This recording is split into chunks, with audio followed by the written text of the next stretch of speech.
تین اوقات ایسے ہوتے ہیں جس کے اندر انسان اپنے آپ کے اوپر قابو کر لے اور اپنے آپ کو تھوڑا سا مشغول رکھ لے اور اپنے آپ کے اوپر جو ہے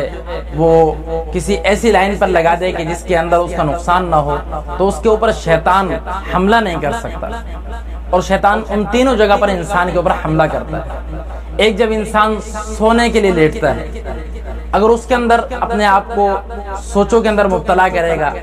اور کبھی ادھر کی سوچ، کبھی ادھر کی سوچ، کبھی کاروبار کی سوچ، کبھی دنیا کی سوچ، تو اس وقت شیطان انسان کے اوپر حملہ کر دیتا ہے۔ سوتے وقت انسان کے اوپر حملہ کرتا ہے اور اس کو ورغلانے کی کوشش کرتا ہے۔ اور اسی طرح جب انسان کھانا کھانے بیٹھتا ہے، اس وقت میں بھی اللہ اور اس کے رسول کو یاد کر لے، سنت کے مطابق کھائے اور بسم اللہ پڑھ کر کھائے، اور وہ سارے آداب جو حضور اقدس صلی اللہ علیہ وسلم نے بتائے ان کی رعایت کرتے ہوئے کھائے۔ کتنا کھانا ہے اس چیز کو دیکھ کر کھائے تو پھر بھی یہ بچ جائے گا، ورنہ شیطان اس کے اوپر کھانا کھاتے ہوئے حملہ کرتا ہے۔ یہ بھی کھا لوں، یہ بھی کھا لوں، یہ بھی پی لوں، ہمیں تو ملا ہی کچھ نہیں۔ یہ سارے وقت یہ پورا وقت ایسا ہوتا ہے جس میں شیطان انسان کے اوپر آتا ہے اور حملہ کرتا ہے۔ یہ کوئی حدیث نہیں بیان کر رہا ہوں، یہ بزرگوں کے قول بیان کر رہا ہوں، ان کی زندگی کا نچوڑ بیان کر رہا ہوں کہ انہوں نے کس وقت کے اندر اپنے دل و دماغ کو منتشر پایا اور شیطان کو اپنے اوپر حملہ کرتے ہوئے دیکھا۔ اور اسی طرح جب انسان فارغ ہوتا ہے، بالکل فراغت کے وقت، تو انسان اپنے آپ کو فارغ نہ رہنے دے، کسی نہ کسی کام کے اندر مشغول رکھے۔ فارغ شخص کے اوپر انسان آتا ہے، اور جب انسان کسی کام میں مشغول ہوتا ہے تو ظاہر اس کا ذہن و دماغ اس چیز کے اندر لگا رہتا ہے اور وہ اس کام کو کرتا رہتا ہے، ورنہ شیطان فارغ انسان کے اوپر حملہ کرتا ہے اور اسے ورغلاتا ہے، اسے بھٹکاتا ہے اور اس سے گناہ کرواتا ہے۔ زیادہ کھا لیتا ہے جب بھی نقصان ہے، اور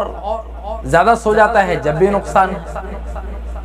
تو اس کے اندر تین جگہوں پر اپنے آپ کے اوپر انسان احتیاط کرے۔ اس وقت کے اندر شیطان حملہ کرتا ہے۔ سوتے وقت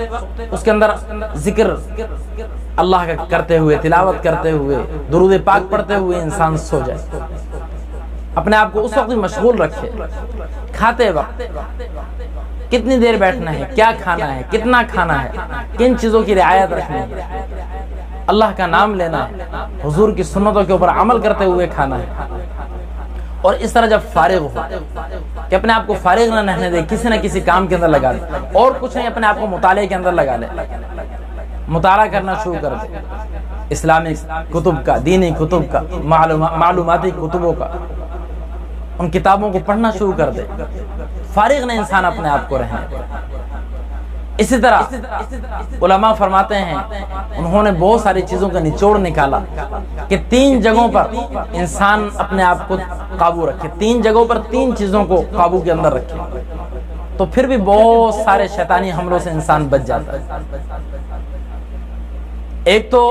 جب کسی دنیا دار کے گھر پر جائے، اس کی محفل کے اندر جائے، اس کی مجلس کے اندر جائے یا اس کے ساتھ ہو، تو اس وقت کے اندر اپنی نظروں کی حفاظت کرے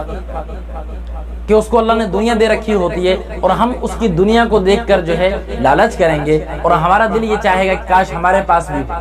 پھر اس کے لیے ہم ہمارے سے جو جائز ناجائز ہو ہم وہ سب کچھ کرنے کے لیے تیار ہو جائیں، تو نہ ہماری نظریں اس کی چیزوں کی طرف اٹھیں گی اور نہ ہی دل کے اندر ان چیزوں کا شوق پیدا ہوگا۔ تو تین جگہوں میں سے پہلی جگہ ایسی ہے جہاں پر اپنی نظر کو قابو کے اندر رکھنا ہے، اور وہ ہے دنیا دار کی مجلس، دنیا دار کا گھر۔ اور دوسری، کسی اللہ والے کے پاس جائیں، کسی بزرگ کے پاس جائیں، اللہ والا اسے کہتے ہیں جو سنت کے اوپر عمل کرنے والا ہو اور اس کی زندگی زیادہ تر اللہ اور اس کے رسول کے حکموں کے مطابق گزرنے والی ہو اور دنیا سے بے رغبتی اس کے اندر عام نظر آتی ہو اور آخرت کا خوف و شوق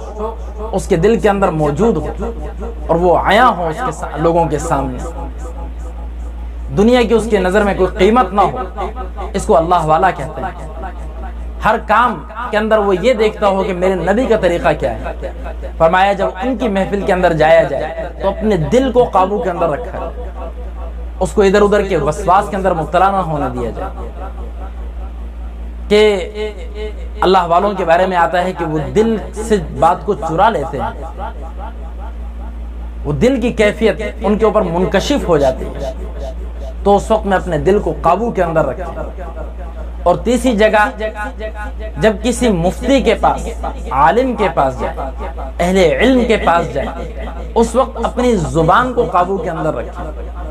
کیونکہ عالم اور مفتی کا کام ہوتا ہے زبان، الفاظ کے اوپر فتویٰ دینا۔ ہم کیا بات کر رہے ہیں وہ اس کے اوپر مسائل بیان کرتے ہیں، اس کے اوپر فتویٰ دیتے ہیں، تو وہاں پر اپنے ہم زبان کو قابو کے اندر رکھیں، ناپ تول کر بولیں، کم سے کم بولیں، زیادہ ان کی سننے کی کوشش کریں تاکہ ان کی محفل اور مجلس کے اندر بیٹھ کر ہمیں علم حاصل ہو، ہمارے علم کے اندر اضافہ ہو، عمل کے اندر اضافہ ہو۔ تو یہ تین جگہ ایسی ہیں یہاں پر تین چیزوں کو محفوظ رکھنا ضروری ہے، کسی دنیا دار کے پاس جا کر اپنی نظروں کو، کسی اللہ والے کے پاس جا کر اپنے دل کو، اور کسی اہل علم کے پاس جا کر اپنی زبان کو قابو میں رکھنا ضروری ہے۔